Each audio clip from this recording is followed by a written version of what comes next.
KORN, the vegetable. No, we're not going all Food Network on you. I'm not going to come out with a fancy hat and show you how to make a souffle. It's KORN. KORN with a K, of course, because the K, it stands for potassium. KORN, the band, 1990s. That's whenever they got their start, whenever they rose to acclaim with albums such as Follow the Leader or Issues, giving them great sales and developing a huge fan base based around the nu metal idea.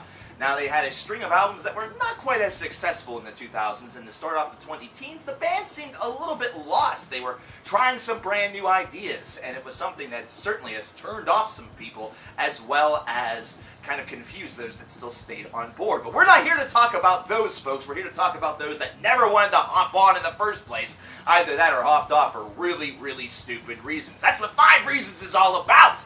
So let's determine 5 reasons why people hate the band KORN. And remember, this is a series that does research. It's not has nothing to do with my personal opinions, because I think KORN's kind of alright. But let's get started.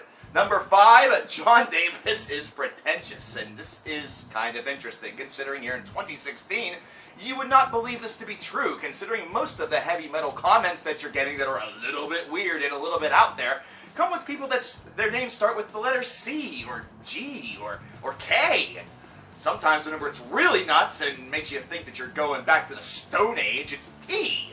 Either way, John Davis was one point seen as just as pretentious as those names that I initialed there, and it was because of some of the things that he said. One of which being that whenever their dubstep album was coming out, dubstep mixed with metal, whatever you want to call it, who cares, let's move on, that they were dubstep before there was dubstep. In the beginning, there was KORN, and KORN made dubstep. They made KORNstep, but that wasn't as marketable because it sounded really close to cornstarch, so they just made it dubstep because dub means dub. I don't know. It was really ridiculous. Many people saw him as a pretentious twit, and then, of course, whenever it comes to speaking about his own music, the music business, the music of others, either that or just general ideas, the whole illusion was supposedly complete. I never really got it, but I guess a lot of people supposedly did. Number 4, John Davis's vocals. Now, this is something that's kind of interesting, considering John does use a kind of different delivery. It's not something that is the prettiest picture that you're going to get. You're not necessarily going to hear Wes Scantlin levels of beauty here. John Davis is better than Wes Scantlin, well, in the eyes of some.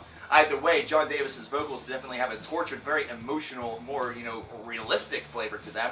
And then at times, he just sort of decides to scat, I guess. I don't know. It's kind of a weird thing, but there are many people out there that just felt that this wasn't for them. They needed something that represented something a little bit more clean, a little bit more crisp, a little bit more beautiful. This whole tortured idea just never really seemed to work for him. And plus, they also complained that John Davis's vocals and the songwriting of the band itself was a little bit, less than crisp. It was a little derivative at times, and at times they really didn't know who they wanted to be. But hold up, we'll get to that. Let's not get ahead of ourselves. Number 3, because they are nu metal. Oh dear, this one's really stupid. So, nu metal has sort of suffered a little bit of a negative fate whenever it comes to nu metal itself.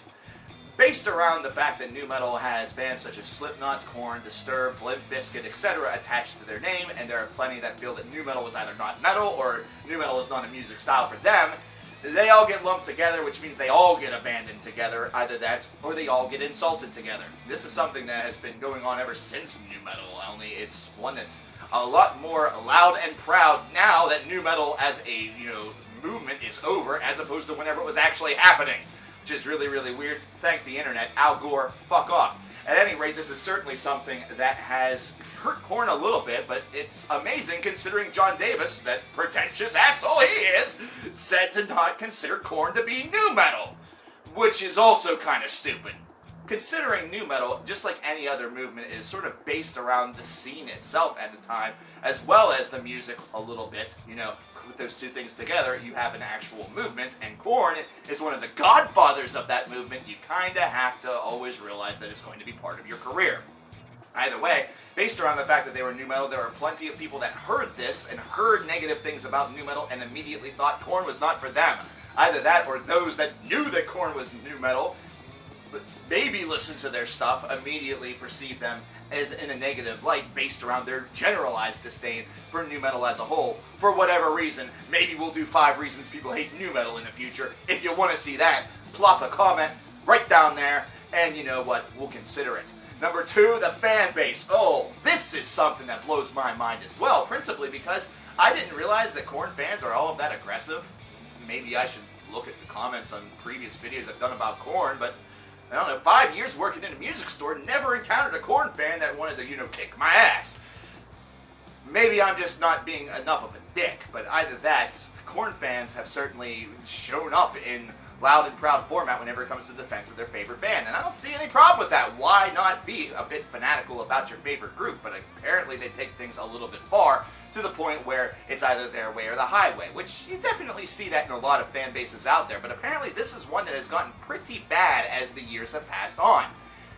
As I said, I never really encountered any sort of disdain from Korn fans, but there have been those whenever I've done the research for this lovely, lovely project, where I've seen just basically use the same ideas. If you don't like Korn, then fuck off. If you don't enjoy this, then fuck off. Fuck. It's starting to resemble Slayer fans. And you know what I do whenever Slayer fans do stuff like that? I roast them. But at any rate, this is something that is a little bit more prevalent with Korn fans these days, considering they're no longer on top, and they are definitely fodder for a little bit more in the way of flack, from both sides of the canon, from those that never really liked them back whenever the nu metal craze was popular, and now those that feel that it should be something that you can get over, it's your teenage angst is over, now you're like 35 years old, get a job and stop listening to that damn Korn music, go join the freaking Ambets or something like that, not the freaking Korn Klux Klan, whatever the hell you're doing. Stop eating your cream corn, start eating some carrots or something, listen to Frank Sinatra and jack off the freaking pictures of people that are sensible as opposed to John Davis's dreadlocks. That's one side. I can kind of understand why they fire back based around that. Either way, this is something that has caused sort of an internal conflict. It's turned into an external conflict. It's caused people to not want to get into the band, considering they feel like they're entering into a goddamn war zone. Not to mention, it's very, very difficult to recruit people on board to your cause whenever you're basically saying, if you don't, you're a dick. Number 1, you never know what corn you're going to get. It's kind of like life. You don't know if you're going to get just regular corn on the cob, cream corn. You don't know if you're going to get some sort of corn derivative that looks like a milkshake. It's probably gross as shit that was prepared by some sort of lunch lady whenever you were in the 8th grade. Yeah, you probably thought you were breaking her heart by not eating it. No, you didn't. You were an emotionless prick whenever you were in the 8th grade. Stupid hormones. But you know what? It did, and she hung herself thanks to you. What an asshole. Either way, it's so similar with this band.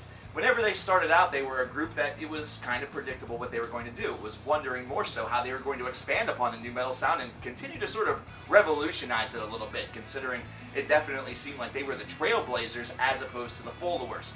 However, at the time, in the middle portion of the 2000s, they started to release a chain of albums that didn't perform as well. Not only just because the nu metal craze had really reached its crescendo and was now on the downfall, but it was also because the albums themselves were a bit varied, not that good, and didn't seem to have the same oomph as the previous classics. Enter into the 20-teens, and the band decides to do a couple of strange experiments, and I thought that was a good thing. This is why I'm confused about a lot of the reasons for this one, considering I thought if you experimented a bit with your sound, there was a good chance you were going to find something new. But maybe that's the problem. Maybe the problem is that the trailblazing sound that they were meant to trailblaze was nu metal itself, and they shouldn't have gone this far off of the reservation. But they're a band. They're creative. They have this, notion to do these types of things.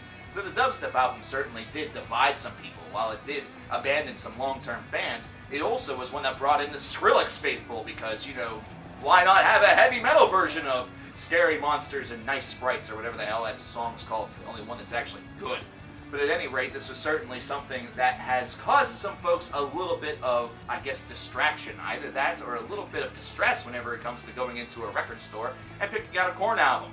You're not too sure if you're going to get one side of the band or the next. And as a fan, it certainly became very difficult to follow for many people, causing them to either abandon ship, either that or start to reflect some negative feeling on this to other people, saying that there was a era of Korn from way back in the day that was the best era of Korn, and then their dad says, you're 35, get a job, and, jack off to something aside from John Davis's dreadlocks. Either way, this is a band that still, to this day, has a lot of people that are willing to fiercely defend them. However, the inconsistency of their albums has only become cannon fodder for those on the other side. But there you have it, ladies and gentlemen, 5 reasons why people hate the band Korn. We will return next week to roast and toast and burn to a crisp another band's myth as to why they are loathed by the outside public. If you have an idea of which band that should be, leave it in the comments below. My name is CoverKillerNation, and I'll talk to you guys next time. Take care.